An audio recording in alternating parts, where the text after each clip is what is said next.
Hello viewers, in this video I'll show you how to fix Messenger could not load message problem in Messenger application.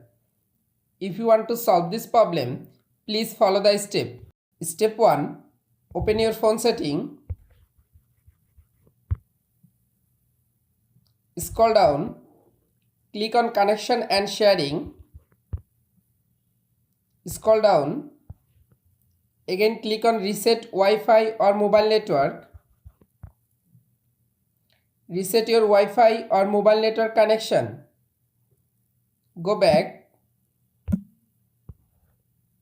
Click on Wi-Fi.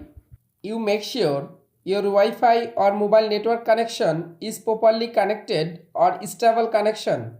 Step 2. Long press or long tap in Messenger application. Go to Apps Info. Click on Storage.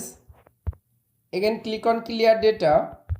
Tap on Clear Cache Data. Step 3. Open Play Store. Go to Search. Search Messenger app. Update your Messenger application latest version. Step 4. Restart your device and again open it. Step 5. Again open your Messenger application.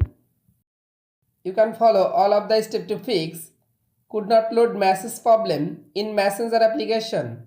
If this video helpful for you, please subscribe our channel and like this video.